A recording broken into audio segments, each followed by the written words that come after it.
Why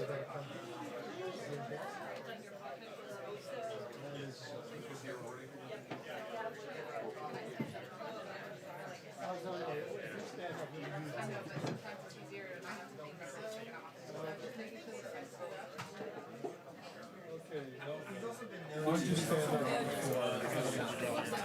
He's got out there. It should be okay. Oh, but you have to use this one because this one's over. That one's over. Okay, hold on. Okay, no, I'll be here.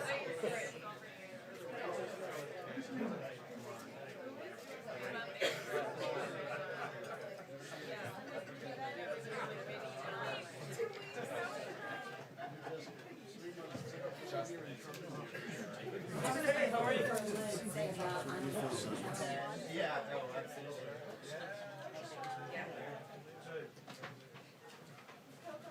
Where's that chair? I think these scribes. Yeah. Get on stage? Right here, right? Yeah.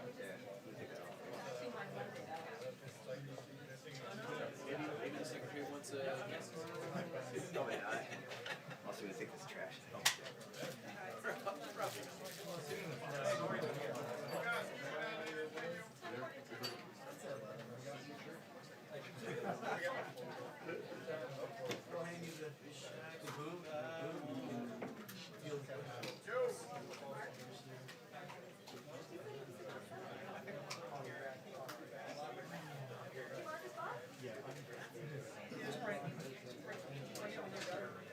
Bring it back.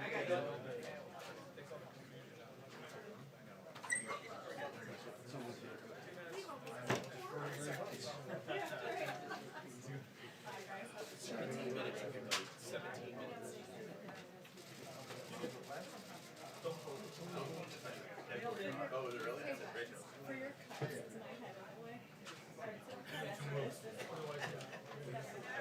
Sometimes you get it down and No, back. no, I try to. I don't know. I know, I agree. Hey, Dexter, you gotta go.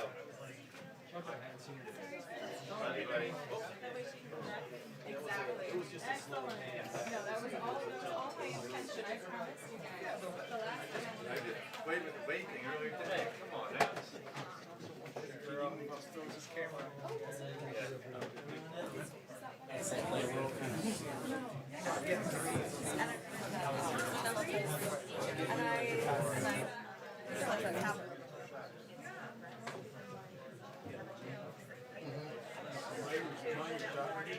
Two bit of warning before the press release begins.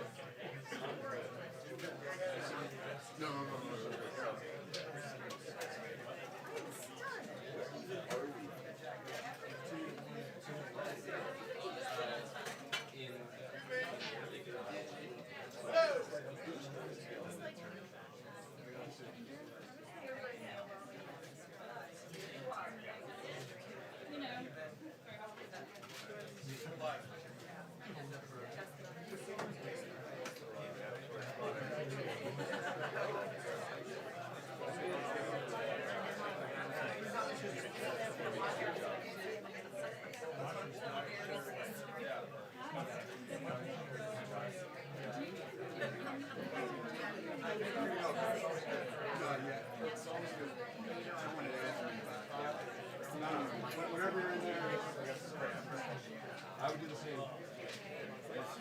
It's supposed to sit in the Senate. Maybe we're mine.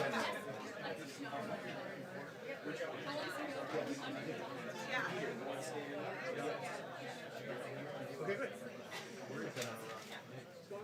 Yeah, that was a good text. Just an FYI. Right after I was done asking. But that's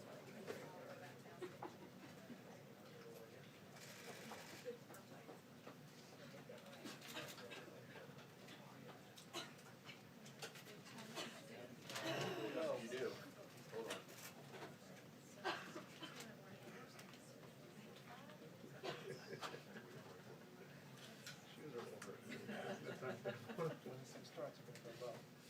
They were here, Peter's mic.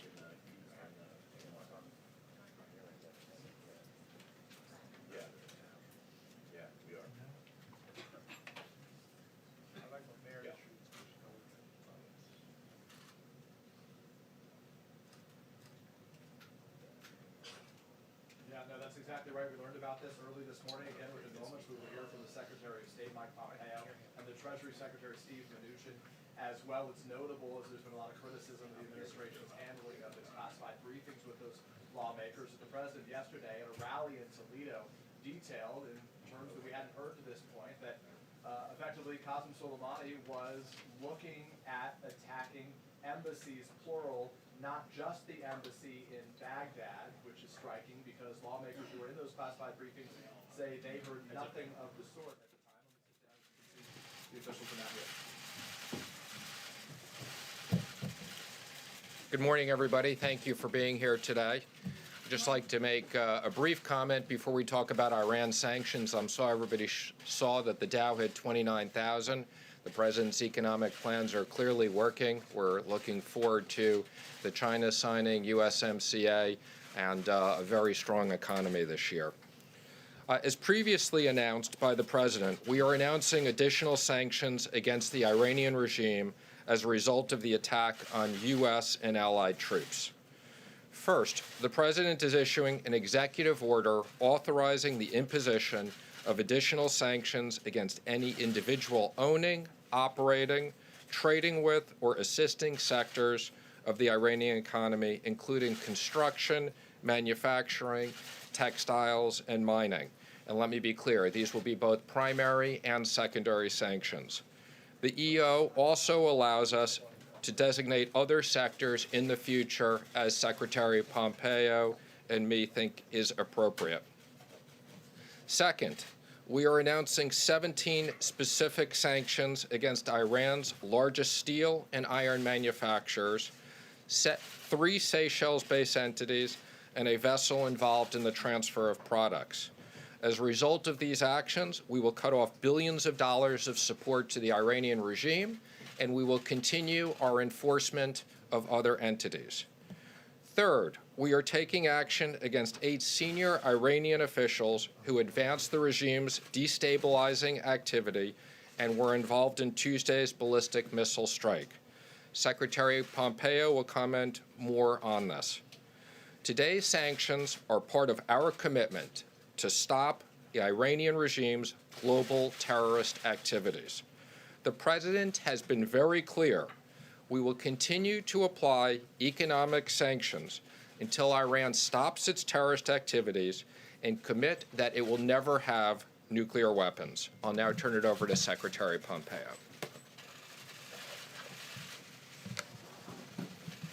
Thank you, Stephen. Good morning, everyone. Today, President Trump is delivering on the pledge that he made. The day after Iran attacked American forces in Iraq, there will be a series of new sanctions.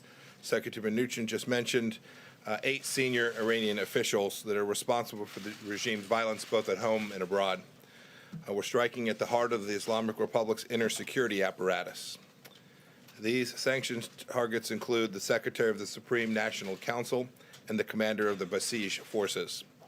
That's the regime's brute squad, which has in the last few months killed approximately 1,500 Iranians who were simply demanding freedom.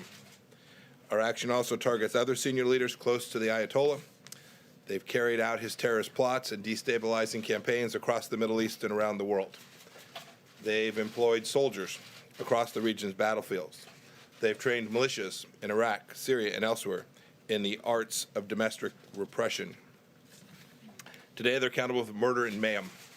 The goal of our campaign is to deny the regime the resources to conduct its destructive foreign policy. We want Iran to simply behave like a normal nation. We believe the sanctions that we impose today further that strategic objective. Our campaign is composed of diplomatic, economic components that have deprived the regime of billions in revenue that the regime has used to fuel death and destruction across the Middle East and all across the world. Sadly, the previous administration had opened up revenue streams for Iran. But under our administration, oil revenues are down by 80%, and Iran cannot access roughly 90% of its foreign currency reserves.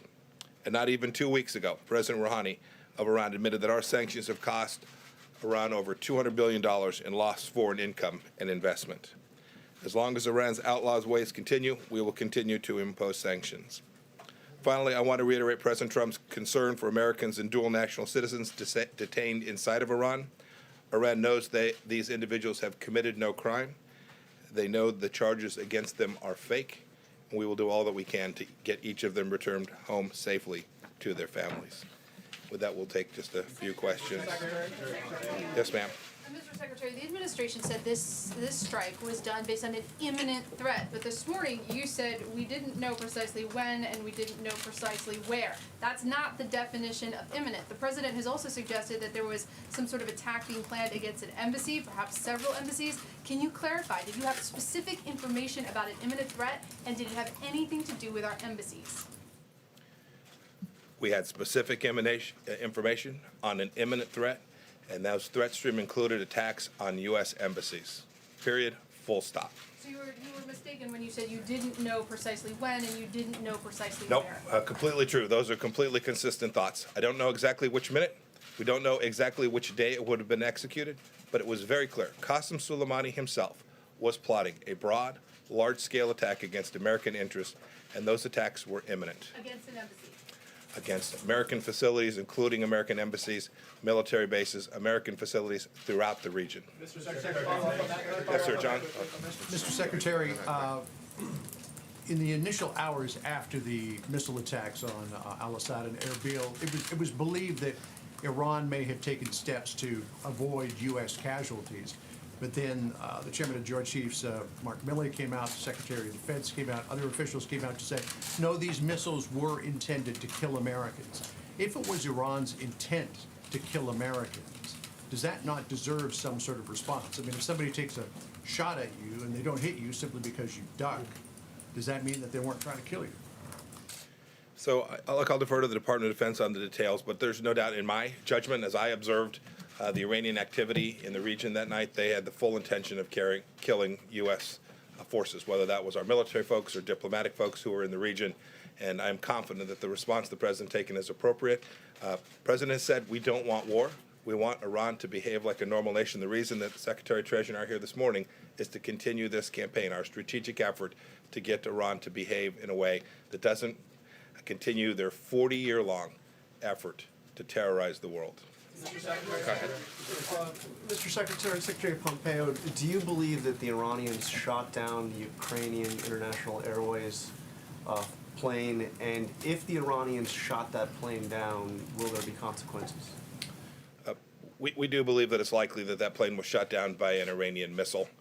We're going to let the investigation play out before we make a final determination. It's important that we get to the bottom of it. I've been on the phone. I was on the phone with President Zelensky. Just before I came here, I was on the phone with my Canadian counterpart. They were working to get their resources on the ground to conduct that thorough investigation. We'll learn more about what happened to that aircraft.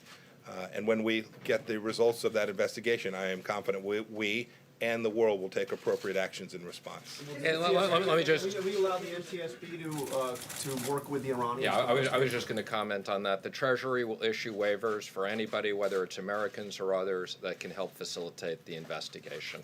Secretary Last time that you both joined us in this room, it was back in September. You were announcing additional sanctions, including on the Quds Force. And Secretary Mnuchin, at that point, you said, I think we've done more sanctions on Iran than anybody, and it's absolutely working. Since then, we've seen an escalation in violence from Iran, shooting down the drone, attacking the embassy, a contractor who was killed, U.S. troops that were wounded. How are sanctions keeping the United States, economic sanctions, keeping the United States interests more secure? I think we have 100% confidence, and we are consistent in our view that the economic sanctions are working, that if we didn't have these sanctions in place, literally Iran would have tens of billions of dollars. They would be using that for terrorist activities throughout the region and to enable them to do more bad things. And there's no question, by cutting off the economics to the regime, we are having an impact. And as the President has said, the fact that the Obama administration turned over $150 billion to the regime, we think we wouldn't be in this situation had that not been the case. May I just add, it's important to keep in mind what's taking place in Iran today. This country's never been in the place than it is today. Big, challenging problems. Their budget, they're going to fail by tens of billions of dollars achieving their revenue for this year. They've got real challenges in figuring out how to make difficult decisions. Do you underwrite Hezbollah? Do you pick Hamas? Do you underwrite the Shia militias in Iraq? Or do you allow your people to have the opportunity to live the life they want and grow your economy? Those are the difficult choices that the regime is facing. And you can see the protests that we expect will continue, that will demand from the Iranian regime that they begin to treat the Iranian people in the way that they so richly deserve. And this administration will continue to support those efforts as well. In the back. Thank you, Mr. Secretary. You mentioned secondary sanctions here. What is your message to our European allies who continue to do business with the Iranians? And then specifically, if you can, will this impact the INSTEX barter mechanism, which was set up by a number of European countries to avoid U.S. sanctions and continue to do business without using the U.S. dollar? Sure, thank you. I think those are both very important questions. So let me first comment on INSTEX. I don't believe there's been any INSTEX transactions. As we've made clear, we are working on a Swiss channel that we have approved for humanitarian transactions. We'll continue to allow humanitarian transactions. We've warned INSTEX and others that they will most likely be subject to secondary sanctions depending on how they use that. So that's absolutely the case. As it relates to the Europeans, both the Secretary and I have spoken to our counterparts in Europe several times over the last few days. We've emphasized the impact and the issue of Iran has announced that they are no longer part of the JCPOA, and we've had very direct conversations with our counterparts about that. Secretary Pompeo, What is your definition of imminent? This was going to happen, and American lives were at risk, and we would have been culpably negligent, as the chairman of the Joint Chiefs of Staff said. We would have been culpably negligent had we not recommended to the president that he take this action in Qasem Soleimani. He made the right call, and America is safer as a result of that. Secretary Pompeo, why have there been these shifting definitions, shifting Go ahead. We're gonna- intelligence? We're going to try to do one question for everybody, just so that as many people can get questions. So I don't mean to cut you off, but we're trying to, go ahead. I mean, I only differ from my colleague, but sir, 6 months ago, Secretary Pompeo, the president said that U.S. intelligence agencies had been running amok. He spent most of the past 3 years he's been in office denigrating and attacking the intelligence community and disputing findings, whether it's on Russia or North Korea, or really any area that contradicts things that he has said publicly. Why then should Americans suddenly believe your assertions that you had good intelligence on this when the head of the executive branch has been casting aspersions on the intelligence community for most of his time in office?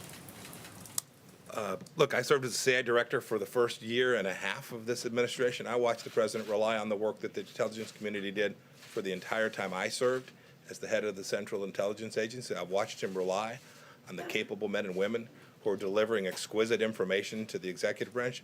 I watched the president have confidence in that information. We all challenge their work. We have to make sure we get it right. The intelligence community is not flawless. We get it wrong. In this case, the intelligence community got it fundamentally right. Even the reflections we've seen after the after the strike that Qasem Soleimani took has demonstrated that we were quite right. There was an imminent attack, there was active plotting, and we took an action that we thought was likely to create less risk for the American people, and I'm confident that we did that. Go ahead in the back. In the back, thank you. Thank you. This question is for Secretary Pompeo. There are reports that the Iraqi Prime Minister has asked you to start negotiating the withdrawal of U.S. troops from Iraq immediately. Is that the case? Can you comment on that?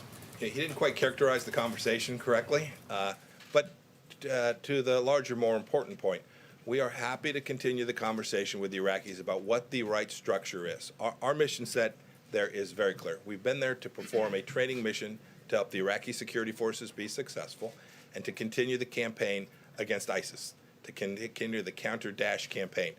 We're going to continue that mission, but as times change and we get to a place where we can deliver upon what I believe and the President believes is our right structure with fewer resources dedicated to that mission, we will do so.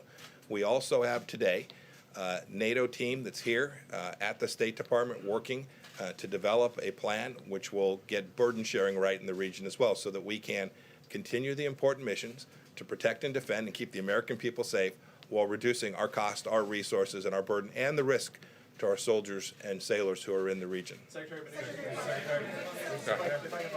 Pompeo, if I can, here today at the podium, you said that the imminent threat was a threat to U.S. embassies. You didn't know precisely when or where. Last night, the president said it was a threat to embassies, including to our Baghdad embassy.